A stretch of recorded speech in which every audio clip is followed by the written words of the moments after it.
Imagine waking up tomorrow to a message that sounds almost impossible. The Panama Canal is closed. Not delayed. Not congested. Closed. Thousands of ships are suddenly facing the same problem. The shortcut between two oceans has disappeared. A container ship carrying thousands of tons of cargo may have to change course. A tanker may face thousands of extra miles around South America. And ports on the other side of the world could begin waiting for ships that aren't coming.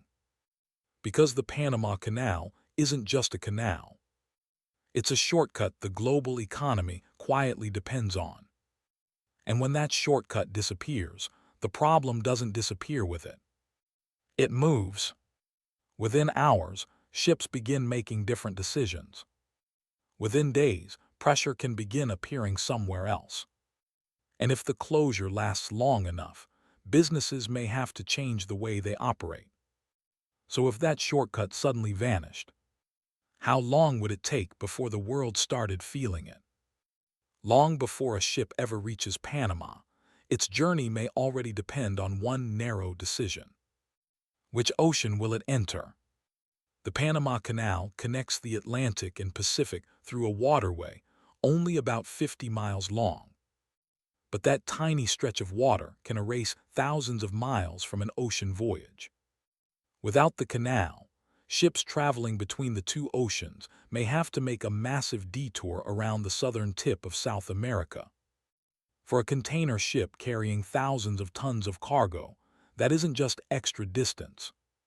It's extra fuel, extra days at sea, extra crew time, and another layer of uncertainty. That is why the canal became more than a shortcut. It became part of the planning system behind global shipping. Shipping companies plan routes around it. Ports plan arrivals around it.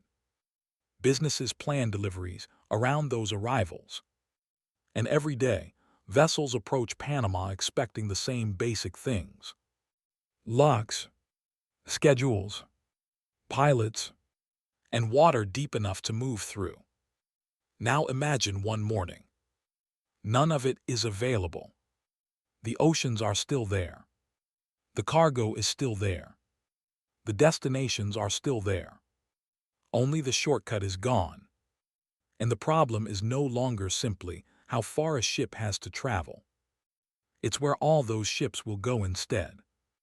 Because thousands of vessels can't simply disappear from the system. They have to find another path. And that is where the first real pressure begins. Now imagine the closure begins without warning. A serious incident blocks the canal, and authorities determine that ships cannot safely pass. The first reaction isn't panic. It's calculation. Ships already approaching Panama slow down. Captains receive instructions to hold position or remain outside the canal entrances. Shipping companies begin checking alternative routes. But here's the first surprise. The ships don't stop. They have to make a choice. Wait for the canal to reopen. Turn toward another route. Or continue toward their destination and accept a much longer journey. None of those decisions are free. A vessel heading from Asia toward the U.S. East Coast may have to travel thousands of additional miles around South America. That means more fuel, more time at sea, and a ship arriving at a completely different time than the schedule expected. But the consequences don't stay at sea. A ship arriving late can leave a port terminal waiting. A delayed container can leave a truck waiting. A truck arriving late can disrupt a warehouse schedule. And a warehouse waiting for inventory can leave a factory rearranging production around parts that haven't arrived. One missed arrival can create another missed departure. The problem has simply been handed to somewhere else. The canal is still closed. The cargo is still moving. But the pressure is moving with it. And that leads to the first major shift in the story. The bottleneck has only moved. So where does it go next? For the first few hours, most people would notice almost nothing. Supermarket shelves would look the same. Factories would still be running. Ports thousands of miles away would still be loading and unloading containers. But inside the shipping network, the calculations would already be changing. Because alternative routes can move ships, but they can't automatically create more capacity. And that is where the next problem appears. The port itself. Ports have limits. Cranes can handle only so many containers. Truck gates can process only so many vehicles.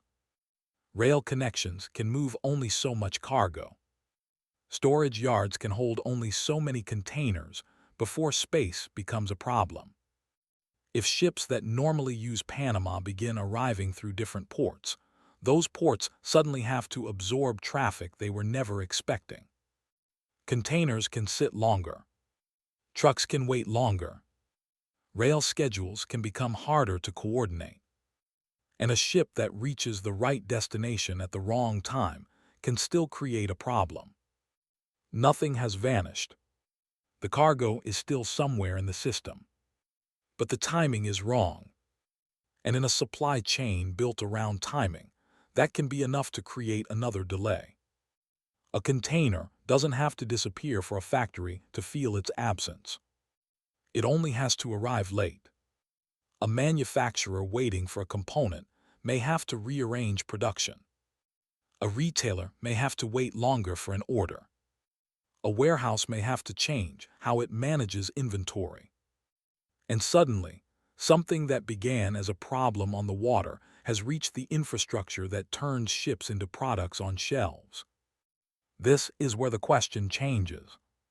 It's no longer just, can the ships find another route? It's, can the rest of the system absorb what that new route is sending? After several days, the problem would look very different. Ships could still move. The world would not suddenly run out of goods. But the network would become slower, more expensive, and harder to predict. A longer route means more fuel, more crew time, more port costs, and more time built into every journey. But the bigger change would happen on land, because businesses would begin realizing that the disruption might not be something they can simply wait out. Businesses stop treating the disruption as a delay. They start treating it as a risk. A company doesn't have to lose a shipment to change its behavior. It only has to become unsure about the next one. A manufacturer might order earlier. A retailer might carry more inventory. A company might search for another supplier. A shipping manager might start planning around a route that used to be considered unnecessary. And those decisions create their own costs. More inventory takes more space. More suppliers take more coordination. More routes require more planning. And more uncertainty means businesses need more room for things to go wrong. The world begins building a backup for the backup. And if the closure lasts for weeks or months, those changes may continue long after the waterway opens again. Because once a company has spent money protecting itself from one broken connection, why would it completely remove the backup? A temporary workaround can become part of the normal system. And that means the disruption is no longer just changing where ships travel. It's changing how businesses think about risk. The longer the canal remains closed, the less likely the world is to simply wait for the old system to return. Instead, it begins redesigning the system around the possibility that the old shortcut may not always be available. And that is when a canal closure becomes something much bigger than a shipping problem. It becomes a global logistics problem. If the Panama Canal remained closed for weeks or months, the world would adapt. Not instantly, and not painlessly. Shipping companies would change routes. Ports would adjust to new patterns of traffic. Businesses would look for ways to reduce their dependence on a single connection. But the strange part isn't simply that the world adapts. It's what happens to those adaptations afterward. Because the longer the canal remained closed, the more temporary workarounds could become permanent decisions. A backup supplier could become a new supplier. An alternative port could become part of the normal route. A different shipping pattern could become standard practice. And a company that once relied on one efficient path might decide that having several options is worth the extra cost. That's the hidden price of resilience. The system becomes harder to break, but also more expensive to operate. And this brings us back to the question we started with. How long would it take for the world to feel the loss of the Panama Canal? The answer would not be months. Within hours, shipping decisions would begin changing. Within days, the pressure could move into ports and logistics networks. Within weeks, businesses could begin changing how they operate. And over months, some of those changes could become permanent. The world would not suddenly stop. Ships would still sail. Goods would still move. Factories would still produce. The global economy would adapt. But it would do so with longer routes, higher costs, more uncertainty, and more layers of protection against the next disruption. And that reveals something much bigger about the system we built. The Panama Canal saves time because it removes distance. It makes global trade more efficient because ships can follow a shorter path. But every time a system becomes more efficient, the world tends to build more systems around that efficiency. Factories plan around delivery schedules. Ports plan around vessel arrivals. Retailers plan around inventory. Businesses make decisions based on the assumption that the connection will still be there tomorrow. And consumers rarely see any of it until the shortcut disappears. Because efficiency makes the system stronger.